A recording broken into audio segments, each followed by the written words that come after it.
what we like to do next is Monday. I told him I was gonna get him back because he did something Monday, and but he's a great guy. He's part of the Islamic Center and Fifth Ward's team. He's very dedicated and dealing with reentry, and he's a good brother. And this time I'd like to present you Brother Yusuf Clark. Bismillah. Bismillah. I'm still up here shaking because it's an honor to be sitting up here with such so many great people, scholars. I really don't know where to start, but first of all, I seek refuge to God from evil whispers of Satan. And I sorry for being late, but I hear Mr. Williams talking about quarterbacks and players and all that, but you can't score a touchdown in the huddle. And we're in the huddle right now. And we're trying to call some plays that we hope we can go out there and run effectively. And I was sitting at work last night about 3 in the morning, and I watched the video somebody sent me, a Houston Police Department serving a warrant from an individual from the northeast side of Houston, where I'm from. And his mom walked out and he asked her, was he inside? And she said yes. And she was, I guess she was afraid of her son. And it went up. Okay. And you know, I ain't never really had no feelings for you guys. And God has changed something about me. And it wasn't the fact that I hated you, it's just the fact that I was taught to hate you. And I really didn't hate you. You know, sometimes we have to go within ourselves and find out what the real problem is. You know, I grew up playing characters of being a player, a hustler, a pimp, a gangster. And wherever I go, depending on what type of environment I was in, that's the character I would play. You know, as I had said once before, I was an original member of the Greenspoint Posse. I was really one of the founders of the Greenspoint Posse. And I'm still connected with those guys. They call themselves the Goodson family in Greenspoint now. And a lot of them have jobs today. And there's a saying, you can't think your way into a better way of acting. You have to act your way into a better way of thinking.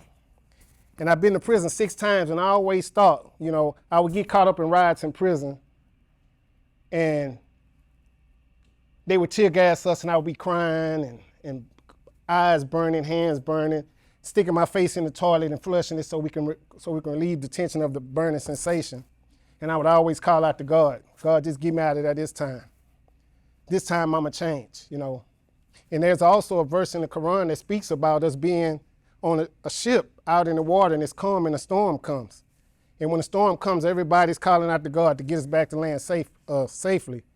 And once we make it back to land, we go back to doing what we was doing in the first place. And I would get out of prison. They'd be giving my $200 checks at the Huntsville. My mom then would pick me up, take me straight to North Line Mall, buy me some tennis shoes. Right at that particular time, everything that I thought I was gonna do disappeared.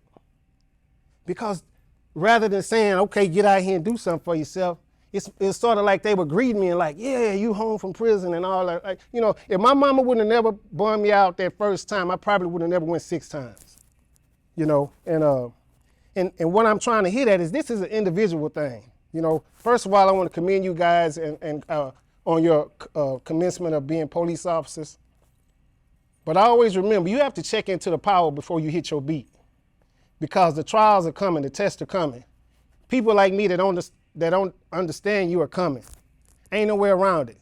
The spiritual life is not a theory. We have to live this thing. So the best thing I can do is tap into the power, which is God. God, please help me be able to respond rather than to react today.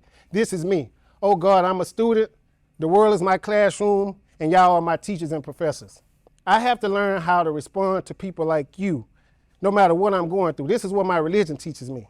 You know, there's a word that's called qadr, and Allah controls the qadr of everything, whether it's good or bad, or when I'm frustrated or whatever I'm going through.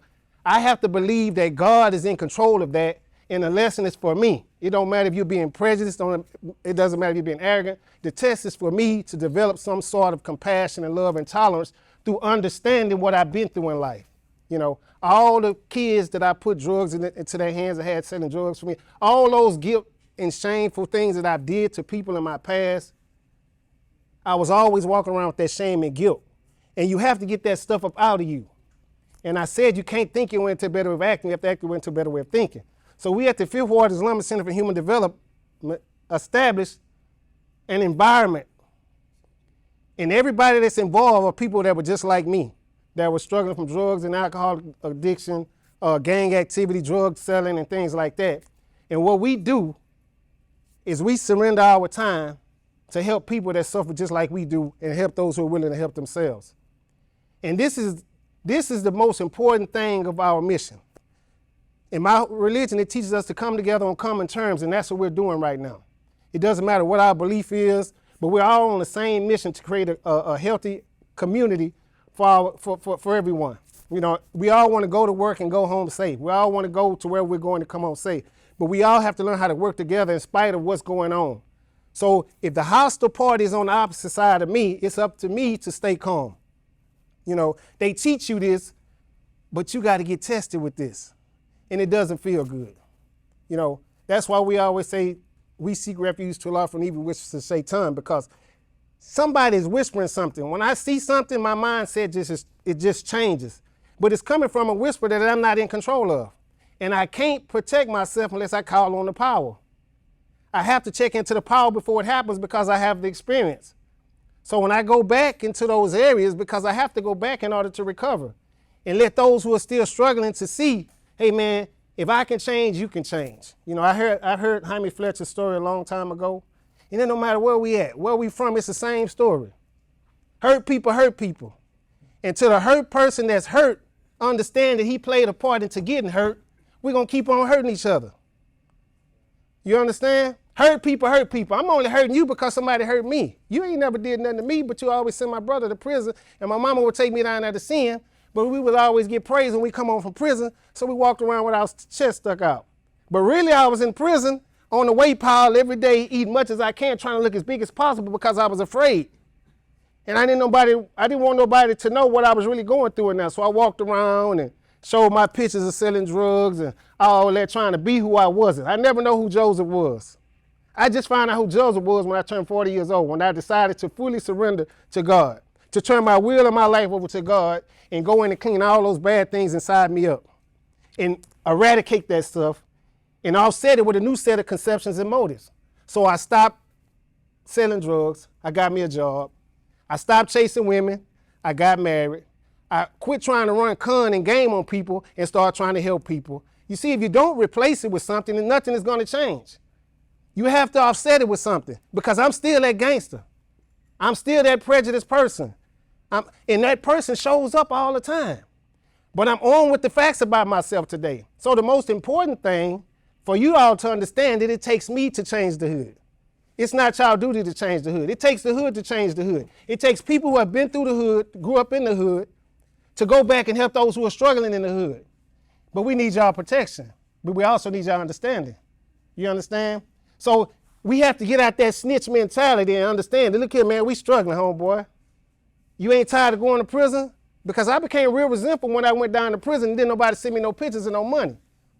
You understand? So I became resentful and I got the I'ma show them mentality and went back out there and went to a different area with a different set of people and became another character and wound up back in prison. And it was a cycle, vicious cycle. It was like drinking a bottle of poison and waiting on y'all to die. I was killing myself. So this is an inside job. Until the inside job is taken care of, there's back in the 60s, what it say? The revolution will not be televised, right? A revolutionary is a person who constitute and brings about a radical change. So the individual has to tap into the fact that, hey, I'm really the problem. And if I don't never check that inside person, then we ain't gonna never be able to get nothing together. So what I'm trying to tell y'all is that by meeting the C-Pop fellows and hearing some of their experiences over at the Fifth Ward Islamic Center the other day, I understand that y'all got problems too. Y'all struggle just like I do. And that's extremely important for people to reveal who they really are and quit fronting. Quit putting on the front all the time. You understand? I'm afraid. I'm pretty sure you guys are afraid. And when I saw that officer go down from that video shot, it caught them off guard because they wasn't expecting it, mainly because they probably saw the guy's mom. But that man was hurting. I don't know what he was afraid of or why he shot, but he did. And he really committed suicide because you ain't had no win. You know what I'm saying? So mental illness is real. And we have to understand the fact that a lot of us are mentally ill and don't know it. And I'm one of them. Some of us suffer from grave emotional and mental disorders, but we do have the capacity to recover if we can learn how to be honest with ourselves. So that's what I did, and that's what I have to implement to those who are struggling. And that's the problem. I just put another guy, I have a transitional home. I just put a guy out the other night. I put 2 guys out in less than a week. And this guy is a guy that I grew up with. He passed the drug test, but I could tell he was getting high on something. And so the other guy went in the house and found a bag. He got high and forgot his little stash of Kush or K2 on the dresser. So when he came in, I said, man, you got to go home, boy. You know what I'm saying? Man, what you talking about? I say the Kush. Oh, I had a gal over here. Gals ain't supposed to be up in here. You know what I mean? A homeboy that I really love that I had to kick out. Because that's what it takes. We need to quit this homeboy, homegirl stuff and learn how to check people for their little stuff. You know what I'm saying? So I put him out and I told him, it's bigger than me, homeboy. We got to learn how to respect each other. You know what I mean? So that's the message I have for you guys today. Like I said, once again, congratulations. And always remember, tap into the power. This is called faith in blue. So who do you have faith in? Your captain, your sergeant, or your major, or God? Thank you for letting me share. Thank you. Yeah.